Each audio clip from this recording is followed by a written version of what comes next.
ब्रह्मांड की सारी शक्तियां हमारे पास में हैं, लेकिन वो सिर्फ हम हैं जो अपनी आंखों पर हाथ रख लेते हैं और कहते हैं कि कितना सारा अंधेरा छाया हुआ है। नमस्ते दोस्तों, माय एफएम से मैं हूं आरजे कार्तिक और आज हमारे साथ सोल टॉक्स करने के लिए, बहुत ऐसी बातें करने के लिए जो हमारे काम की हैं, जो वास्तविक बातें हैं, हमारे साथ जुड़ रहे हैं आत्मा इन रवि यानी एयर, जो कि बेंगलोर से हैं, एक फिलैंथ्रोपिस्ट हैं। गरीब लोगों के लिए कई सारी चैरिटेबल ट्रस्ट इन्होंने चलाई हुई हैं, होम्स खोले हुए हैं। इन्होंने शिवो अहम शिवा टेम्पल बेंगलोर की भी स्थापना की है। काफ़ी सारी किताबें, भजन, ब्लॉग्स, कोट्स और कविताएं लिखी हैं और आज के इस इंटरव्यू में आप जीवन का असली मतलब समझने वाले हैं। इनकी जो कुछ फेमस बुक्स हैं उनमें है the spiritual jigsaw puzzle, live life moment bye moment, the law of action and not this दो आर्ट दैट। तो आइए स्वागत करते हैं, बात करते हैं एयर से। तो आइए स्वागत करते हैं हमारे साथ एयर यानी कि आत्मा इन रवि। बहुत बहुत स्वागत है आपका। और मैंने आपके बारे में सुना, पढ़ा कि आप बिजनेसमैन थे, अच्छा खासा बिजनेस चल रहा था, बहुत सारे पैसे आपने कमाए, फिर आप एयर बन गए। इसके बारे में थोड़ा बताइए। एहसास जब हो जाता तन मन बुद्धि में ना, आत्मा मैं हूँ रवि नहीं एयर हूँ मैं। क्या बात है कार्तिक जी, जब मुझे एहसास हुआ कि हम ये तन नहीं, ये तन तो बाद में आता है, हमारा जन्म तो 9 महीने पहले होता है। जब मुझे एहसास हुआ कि मैं तन नहीं हूँ, मुझे ये भी एहसास हुआ कि मैं मन नहीं हूँ। जब मैंने मन को ढूंढा, मन नहीं मिला। क्या आपने कभी मन को देखा है? नहीं है। जब ख्याल है तो मन है, जब ख्याल नहीं, मन नहीं। तब एहसास हुआ कि मैं आत्मा हूं, मैं वो एक शक्ति हूं। और इसलिए मैंने अपना नाम आत्मा इन रवि, आत्मा इन रवि लिखते लिखते एयर हो गया, तो मैं एयर बन गया। क्या बात है, क्या बात है। और थोड़ा ये बताइए कि आप, जैसा मैं बता रहा था कि आप बिजनेसमैन थे, काफ़ी समय तक आप बिजनेस कर रहे थे, बहुत अच्छा कमाई भी चल रही थी, कोई दिक्कत नहीं थी, फिर आप अचानक से इस तरफ क्यों आ गए, स्पिरिचुअल दुनिया की तरफ क्यों चले आए?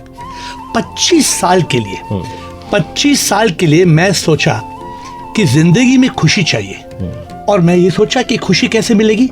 संपत्ति से। और मैं 25 साल from one success to another, एक चोटी से दूसरी चोटी पर पहुंचते गया। मैं बहुत पैसा कमाया, बहुत सक्सेस किया, kids camp, big kids camp, fort. फिर ये एहसास हुआ कि खुशी कैसे मिलेगी।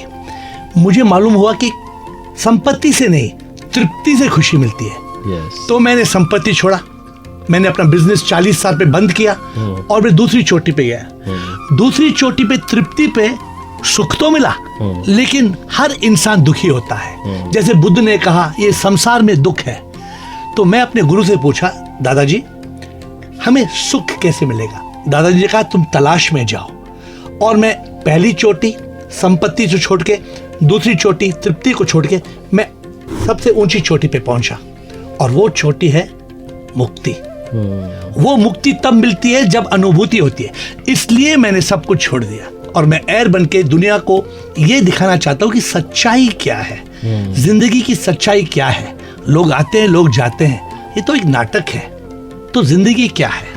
राइट। तो मैं आपसे जानना चाहता हूँ कि पर्पस ऑफ लाइफ, जिसके बारे में बड़ी बातें आजकल होती हैं और बहुत सारे लोग जो हैं समझना चाहते हैं कि मेरी लाइफ का पर्पस क्या है। तो क्या है लाइफ का पर्पस? देखिए, आपका जन्म हुआ, आपने अपना जन्म चूज किया, आपने चुना कि आप कौन बनेंगे, आपके माँ बाप कौन होंगे, कौन से देश में पैदा होंगे। हम अपना जन्म नहीं चुनते हैं, ये कर्म के हिसाब से है। और लोग समझते हैं जिंदगी का मकसद ये अच्छा कर्म करो। अरे ये झूठ है ना कि हम अच्छा कर्म करेंगे तो मुक्ति मिलेगी। नहीं, अच्छा कर्म करेंगे तो अच्छी जिंदगी मिलेगी। मरना तो सबको है। मकसद जिंदगी का ये है कि हमें जानना है कि हम कौन हैं। हम कौन हैं, हम इस धरती पे क्यों आए हैं। क्या हम ऐसे आ गए? नहीं। क्यों हम कुत्ते नहीं बने? क्यों हम एक पंछी नहीं बने? हम इंसान बने हैं। इंसान एकमात्र वो है जो मुक्ति पा सकता है, बिकॉज हमें बुद्धि है। बुद्धि से हम यकीन, हमें मालूम हो सकता है कि ये सही है और ये गलत है। तो पर्पस ऑफ लाइफ, मकसद जीवन का ये है कि मुक्ति पाना। इस चक्कर से हम सब जानते हैं, मोक्ष पाना, निर्वाण पाना, इंग्लिश में बोलते हैं सैल्वेशन, लिबरेशन, एनलाइटनमेंट। नाम अलग अलग है, वो मकसद एक ही है। तो लोग क्या समझते हैं? लोग समझते हैं जिंदगी का मतलब खुश होना है। जीवन का मतलब क्या है? लोग समझते हैं खुश होना है। पर इस संसार में जीता वो दुखी होके मरता है। अपरोक्ष अनुभूति जो करता वो सच का एहसास करता है।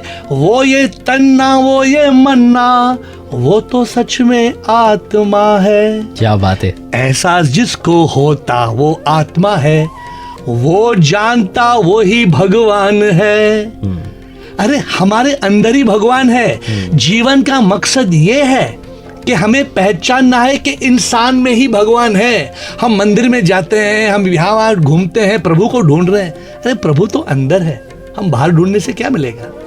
यही मैं आपसे जानना चाहता हूँ कि ये सारी बातें जो आप अभी बता रहे हैं, काफ़ी बातें लोगों तक पहुँचती हैं, अलग अलग माध्यमों से पहुँचती हैं। बहुत सारे वो खुद भी जानने की कोशिश करते रहते हैं, लोग भी इस दुनिया में जाने की कोशिश करते हैं कि हम भी अध्यात्म की तरफ जाएं, लेकिन फिर उसे फॉलो नहीं कर पाते। तो कहाँ कमी रह जाती है कि दुनिया जो है सब कुछ जानते हुए भी फिर वो फॉलो नहीं कर पाते।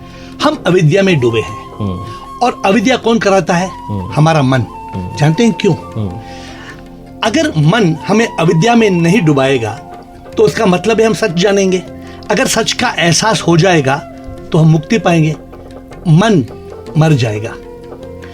तो हमारा मकसद ये है कि मन को मारना, बिकॉज मन ही जो है ये मन जो है ये हमें सच्चाई से दूर कराता है। तो इसलिए मैं कविता लिखता हूँ। एक कविता मैंने क्या लिखा है?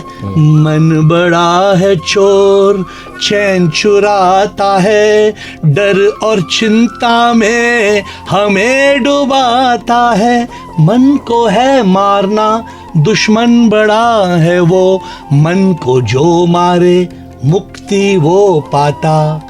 जो मन से जिएगा वो जिंदगी में जिएगा, मरेगा, फिर पुनर्जन्म लेगा। लेकिन जो चित्त में रहेगा, इसे कहते हैं सत चित आनंद। सत चित आनंद का मतलब हमें कॉन्शियसनेस में रहना है। कॉन्शियसनेस का मतलब थॉटलेसनेस। जब ख्याल नहीं है, मन नहीं है, हम इस चित्त में रहेंगे। उस चित्त में ही हमारा विवेक जाग जाता है।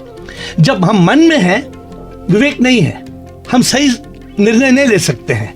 जब हम चित्त में हैं, हम विवेक के साथ सही निर्णय ले सकते हैं और मुक्ति पा सकते हैं, जीवन का मकसद पा सकते हैं। राइट। अभी आप जब बता रहे थे तो आपने कहा कि कर्म हम अच्छे कर रहे हैं, वापस आ रहे हैं, तो क्या कर्म मैटर नहीं करते हैं? थोड़ा सा मैं उसके बारे में समझना चाहता हूँ। आपके हिसाब से आप लॉ ऑफ कर्मा को कैसे देखते हैं? देखिए, कर्म एक कानून है, कोई इससे बच नहीं पाता है। या तो हम अच्छे कर्म करें या बुरे कर्म करते रहेंगे। कोई इंसान कर्म से बच नहीं सकता है। राइट। लेकिन जो कर्म से नहीं बच सकता है वो पुनर्जन्म से भी नहीं बच सकता है। तो रहस्य क्या है? जो जिएगा वो तो कर्म करेगा। आप तो अपने घर में लॉक करके बैठ नहीं पाते सकते हैं। तो यही रहस्य है। हमें ये एहसास करना है कि हम ये तन नहीं जो कर्म करता है, हम मन भी नहीं जो कर्म करवाता है, हम आत्मा है। आत्मा एक शक्ति है। जब हम एहसास करेंगे कि हम वो शक्ति है तो कर्म हमारे नहीं।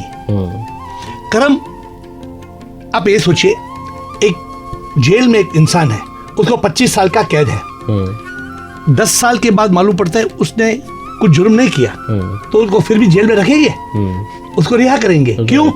उनको मालूम पड़ा कि जुर्म उसका नहीं है। अगर मैं समझता हूं कर्म मेरा है तो मुझे कर्म भोगना पड़ेगा। अगर कर्म मेरा है ही नहीं, मैं तो एर हूं, मैं तो आत्मा हूं, आत्मा का कोई कर्म नहीं। जब आप जानेंगे आप कार्तिक नहीं, आप आत्मा इन कार्तिक है, आप सोल इन कार्तिक है, तो कर्म आपके नहीं है। कर्म तो उसके हैं जो इस संसार में फंसा था, जो तन मन में फंसा था। मुक्ति क्या है?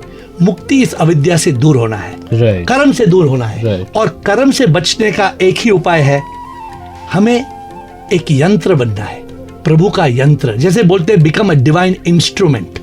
देखिए, एक बांसुरी है ना, क्या संगीत बांसुरी से आती है? बांसुरी तो कुछ नहीं है। हाँ, तो मैं कहता हूँ, मैं एक बांसुरी प्रभु कुछ भी नहीं, संगीत है तेरा मैं कुछ भी नहीं। मैं तो कुछ ना हूँ करता, जो भी करता मैं तू ही करता, लगता बस के मैं करता। ये लगता है कि आप और हम कर रहे हैं। अगर हमें एहसास होगा हम आत्मा है, हम कर्म से मुक्त हो जाएंगे, पुनर्जन्म से मुक्त हो जाएंगे, मोक्ष पाएंगे। क्या बात है, क्या बात है। अब मैं आपसे एक चीज इसी पे जानना चाहता हूँ कि कर्मा, बर्थ, रीबर्थ, जब ये बातें आती है, जन्म, पुनर्जन्म, कर्म, कैसे आप इनको कोरिलेट करते हैं, कैसे देखते हैं? अरे बहुत सिंपल बात है। लोग समझते हैं ये क्या पुनर्जन्म की स्टोरी सुनाते हैं, पुनर्जन्म कौन यकीन करेगा, कैसे होगा। मैं उनसे ये पूछता हूँ, आप मौत में यकीन करते हैं? हाँ, मौत तो होगी। आप जन्म में यकीन करते हैं? हाँ, जन्म भी होगी। आप कर्म में यकीन करते हैं? हाँ, कर्म तो है, जैसे हम बोएंगे वैसे हम पाएंगे। अगर हम आम बोएंगे सेब तो नहीं मिलेंगे। हाँ, मैं बिल्कुल मजाक करता हूँ। अब मेरे घर में आइए, अब हमें आम के झाड़ में सेब मिलेंगे। वो हंसते हैं, बोलते नहीं हो सकता है। आप जन्म मानते हैं, कर्म मानते हैं और मौत मानते हैं, इनको ज्वाइन कीजिए। जो मरता है वो अपना कर्म का हिसाब नहीं चुकाता है, कुछ कर्म पेंडिंग है, हो गया, मर गया। अभी कोई जन्म लेता है, हर इंसान जो जन्म लेता है उसका जन्म कौन डिसाइड करता है, किसके हाथों में है? ये कर्म के हाथों में है। जो अच्छा कर्म करता है वो अच्छे घर में पैदा होता है, तंदुरुस्त पैदा होता है। जो बुरे कर्म करता है वो अंधा पैदा होता है। क्या भगवान बैठा है आपको अंधा बनाने के लिए, अपाहिज बनाने के लिए? नहीं। सच्चाई ये है कि मौत और जन्म और कर्म एक लाइन है। अगर हम इसको तीन डॉट जो है, अगर हम इसको ज्वाइन करें तो पुनर्जन्म का रहस्य खुल जाता है कि पुनर्जन्म है। कोई इसे माने ना माने, इस पे कोई फर्क नहीं पड़ता है। जो जन्म होता है वो पुनर्जन्म ही है, और मृत्यु पे हमारे कर्म खत्म नहीं हुए हैं, इसलिए हम शरीर बदलते हैं।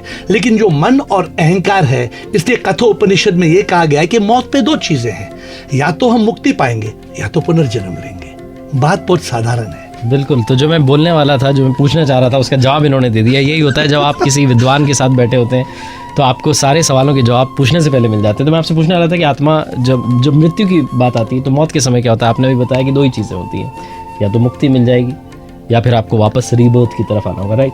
लेकिन एक बात है, लोग समझते हैं, लोग गीता पढ़ते हैं और समझते हैं, गलत समझते हैं कि आत्मा पुनर्जन्म लेती है। ये नहीं, ये गलत बात है। आत्मा तो परमात्मा है, ये भी गीता में लिखा है, लेकिन वी डोंट इंटरप्रेट करेक्टली, हम सही नहीं समझते हैं। देखिए, ये दो बलून है, ये इनमें कोई जान नहीं है।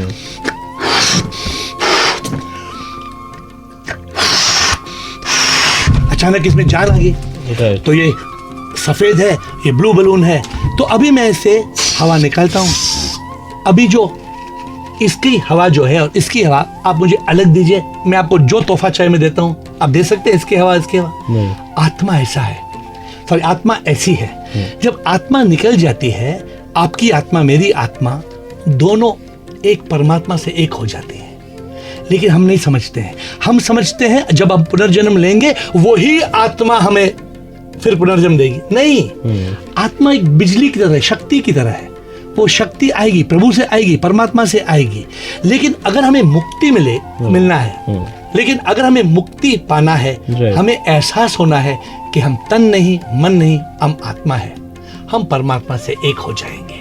क्या बात है, क्या बात है। और ये जो सोल टॉक्स हमारी चल रही हैं, इसके एपिसोड 2 की तरफ भी हम जाना चाहेंगे, क्योंकि आप इतने सारे सवालों के जवाब दे रहे हैं। तो आई एम श्योर कि हम अगले एपिसोड में और डिटेल में बात करें आपसे। आज आप पधारे और आपने बहुत सारी बातें बताई, बहुत सारी नई बातें जानने को मिली, उसके लिए आपका दिल से थैंक यू। और मैं बस आखिरी में यही कहूँगा कि ऊपर वाले की कृपा बनी रहे। आप मेहनत करते रहिए, अपने परिवार के प्यार के साथ, अपनी मेहनत के साथ कर दिखाइए कुछ ऐसा कि दुनिया करना चाहे आपके जैसा। सुनते रहिए माय एफएम। अगर आप कुछ अच्छा सुन रहे हैं तो माय एफएम सुन रहे हैं। चलो आज कुछ अच्छा सुनते हैं।